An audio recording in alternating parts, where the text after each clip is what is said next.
A paz do Senhor, irmãos, tudo bom?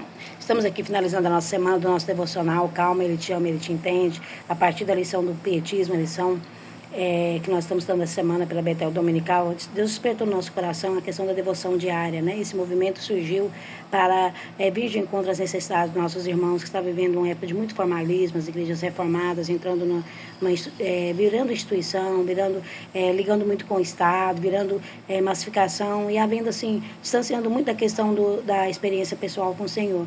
Então, no seio do movimento pietista, vai acontecer aí a Pia Desideria, né, aquela obra tão extraordinária do Spener. E aí, depois, nós vamos ver os irmãos exilados, né, fugindo da guerra na Boêmia, indo para a região da Morávia, e lá, isolados, na Escandinávia, eles, ao invés de ficar sofrendo por causa daquelas guerras que estava tendo, por causa da igreja tão fria, o conde, o Nicolau Zanzifort, ele vai conduzir os irmãos àquele movimento tão extraordinário dos irmãos moráveis. Eles iam orando, lendo a Bíblia, buscando força no Senhor, avivamento, experiência. E aí, no momento mais difícil da vida deles, né, exilados, longe por causa da guerra, eles viveram um momento extraordinário. E além de irem resolvendo as suas situações, indo sendo apaziguados, eles também foram pioneiros para levar um fogo pentecostal. Não foi diretamente pentecostalismo, mas foram indo de eventos até chegar no pentecostalismo da Rua Azul, de onde veio a Assembleia de Deus. Então a gente vê assim, no auge dessas dificuldades, eles foram encontrando no Senhor, na busca do Senhor, respostas e direção e cumprimento do chamado deles para fazer parte da história da humanidade. E Davi, que é o nosso maior exemplo, com o Salmo 139, nós estamos aprendendo nessa semana sobre isso. Nos seus complexos, nos seus dilemas, Davi vai entrando em níveis de intimidade tão grande, e o Salmo 139, ele é para a gente uma grande referência nesse sentido, porque ali Davi manifesta o quanto que ele ia entendendo e compreendendo pelo Senhor. E aí ele chega nessa parte onde ele fala assim, no versículo 3 ao 16, Tu criaste o íntimo do meu ser e me tecestes no ventre da minha mãe. Eu te louvo porque me fizeste de modo especial e admirável. Tuas obras são maravilhosas. Disso tenho plena certeza. Meus ossos não estavam escondidos de ti quando em secreto fui formado, entretecido como nas profundezas da terra. Os teus olhos viram o meu embrião. Todos os dias determinados para mim foram escritos no teu livro, antes do qual nenhum deles existia. Irmãos, é incrível assim, o nível de intimidade que Davi chega com Deus. Ele fala, ele enxerga, ele vê coisas que não é da época dele, como falar de embrião, da engenharia genética, um estudo bem contemporâneo, quando ele fala que os dias dele foi escrito no livro do Senhor, que ele fala dele ser tecido no dentro da mãe dele, os ossos. Então são coisas que não estavam no alcance dele, mas os níveis de intimidade, de confiança, Deus ia mostrando para Davi, ele ia entendendo. Quando ele fala, os meus dias foram escritos no teu livro, irmãos, lá em Apocalipse, no capítulo 5, fala do livro da história de todas as coisas, que está tudo escrito por Deus lá, e este livro está selado, e depois vai ser aberto, e nós estaremos tendo encontro com ele na eternidade. Mas Davi fala disso sem ter tido o Apocalipse, sem ter tido a visão. Eu fico assim, maravilhada de ver o quanto que a circunstância leva as pessoas a compreender mais de si mesmo, dos propósitos para a sua vida, quando entram nesses níveis de intimidade. É um exemplo muito grande para nós. Aprendemos com Davi, às vezes a gente fala assim, ai Senhor, por que eu estou passando por dificuldades então? Se o Senhor escreveu, planejou tudo no seu livro. Irmãos, há vários fatores. Jesus falou, não tereis aflições, mas tem de bom ânimo, eu venci o mundo, eu estarei convosco todos os dias até a consumação do século, eu enviarei o Consolador.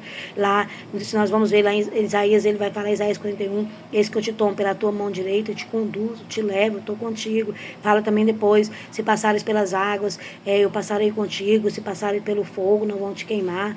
Lá Isaías 43, Jesus não disse que não estaríamos tendo tempestades e adversidades, mas ele estaria conosco. Só que tem uma coisa, lá em Apocalipse 3:20 fala, eu estou à porta e bato, se abrir eu entrarei, cearei com ele comigo. O Senhor, ele fala, buscar-me-eis e me achareis quando me buscar de todo o vosso coração. Então, lá em Isaías 55, a gente vai aprendendo, os seus pensamentos não são os meus pensamentos, nem os seus caminhos os meus, porque muito mais alto do que está elevado o céu da terra, são os meus caminhos, os meus pensamentos para vocês. Então, o Senhor está falando conosco, venha para os meus lugares altos, esteja abrindo espaço para que eu esteja contigo na sua agenda, no seu dia a dia, na sua vida, e você vai ver, nos momentos mais difíceis, mais obscuros, você vai encontrar a resposta, e talvez você nunca vai, nessa vida terrena, saber, mas existe um chamado muito grande para você, e é no meio das suas adversidades, seus problemas, que vai ser grandes obras realizadas. Irmãos, eu vou contar para os irmãos a história da Frida Bigre.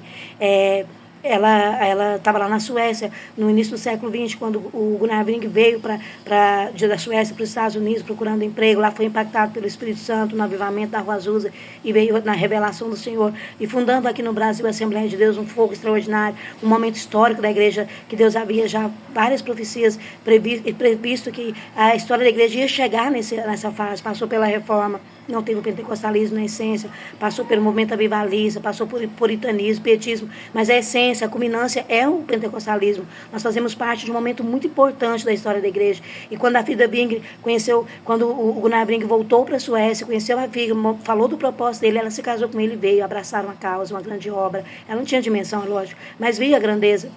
E lá em Belém, eles dirigiam cultos maravilhosos. Daniel Berg ia com a Sarah Berg, fazendo trabalho, evangelizando, rebanhando pessoas, trazendo para o batismo, junto com os outros pastores e missionários. E batismo e Santa Ceia e cultos maravilhosos. Imagina aqueles cultos de Belém, no início da Assembleia de Deus. Imagina o fogo, os dons espirituais, ministério, palavra, a prioridade da palavra extraordinária, louvores, a Frida Wing compondo os hinos, cantando no teclado. Ali era uma bênção. Só que chega a hora que ele fala, o Gunnar Wing, vamos para o Rio de Janeiro, a capital do Brasil. E lá vamos dar um impacto para o resto do Brasil. E aí, naquele momento, ela entrou numa crise existencial muito grande, assim como Davi, em alguns momentos.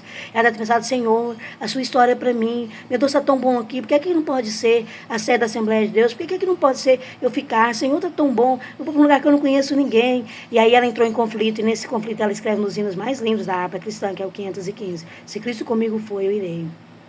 E aí ela veio, e quando chegou ali no Rio de Janeiro, no primeiro curso, só ela e Gunnar Wing, que ela começa a querer tocar, vem um jovem militar com trompete e começa a tocar com ela, e entra no culto, e ele vai ser o parceiro deles. Daqui a pouco tem mais irmãos chegando, e daqui a pouco a igreja está crescendo, e daqui a pouco a Frida Wing vai embora com o Gunnar Wing para a Suécia, e fica aqui o Paulo Leivas Macalão, aquele jovem, que no momento mais difícil da vida Wing, estava sendo chamado para dar continuidade a esse trabalho. Nós temos erros e falhas, irmãos, temos sim, mas a Assembleia de Deus é o berço pentecostal, do avivamento previsto na Bíblia, e nós fazemos parte. E a Frida Wing não sabia que nesse momento mais difícil da vida dela era o ápice de todo um chamado, de toda uma história. Talvez ela não ficou sabendo da dimensão que foi, mas ela tinha, porque já estava muito grande, já estava extraordinário o trabalho. E eles descansaram indo para a Suécia no momento de dificuldade da doença do Gunnar Wing, sabendo que já tinha aqui obreiros para continuar com essa obra. Mas eles não tinham dimensão de onde ia chegar e aonde vai chegar ainda. O Senhor nos chama para essa obra. O Senhor está dizendo, olha, nos seus momentos difíceis, abra espaço para mim, que eu vou te mostrar, eu estou te usando. Talvez você nunca vai saber a dimensão do seu legado, da sua influência na história da igreja na face da terra, mas eu estou contigo e eu vou te usar para essa obra. Abra espaço para o Senhor, Ele conta conosco neste trabalho. Amém? Nós fazemos parte deste avivamento. Por mais que tenha tantas coisas difíceis no nosso país, mas nosso país é o celeiro do pentecostalismo, e o Senhor conta com a nova geração de pessoas para impactar o mundo. Vamos orar. Senhor Jesus, nós te agradecemos, meu Pai, te agradecemos por essa semana, por este devocional, pela dimensão que ele está ganhando, pelas vidas que estão sendo agregadas, pelas vidas que estão vindo, Senhor. Toque no coração de mais pessoas, que essa chama que estava só fumegando, que estava ainda precisando de um avivamento melhor, Senhor, que essa chama venha aumentar nos nossos corações. Senhor, que venhamos experimentar momentos especiais e que possamos continuar nessa união, de forma online, Senhor, mas unindo o nosso coração, unindo o nosso propósito, que nos nossos dias, ó Pai, possa ter mais espaço para o Senhor nessa intimidade. Meu Pai, obrigado por todas as pessoas que vieram até agora e as que virão.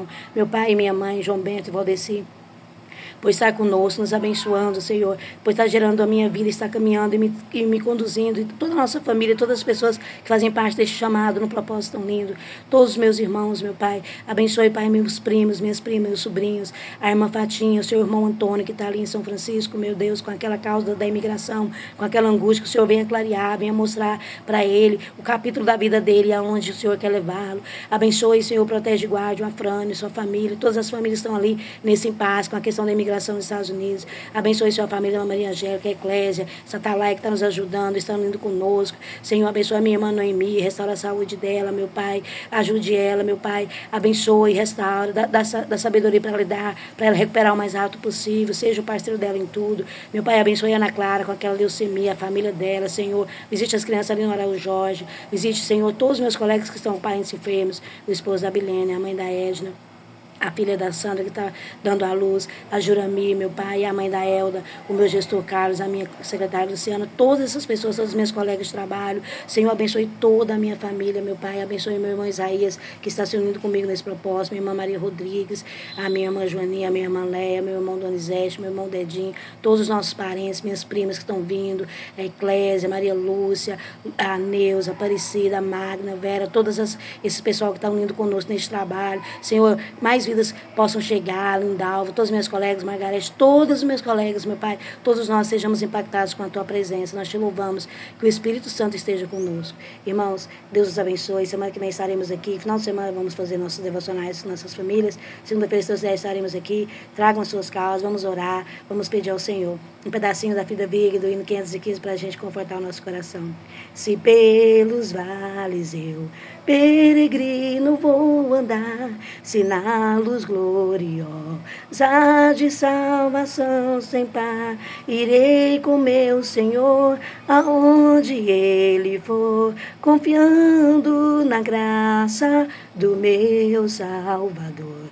Se Cristo comigo vai, eu irei e não temerei, com gozo irei, comigo vai. É grato servir a Jesus, levar a cruz. Se Cristo comigo vai, eu irei. Amém. Iremos sim, Carolina, Lazinha, a tocha vai acender e vai perseverar em nome de Jesus nessa causa, meu Pai. Naquela mensagem de domingo, todos estaremos sendo abençoados e usados pelo Senhor.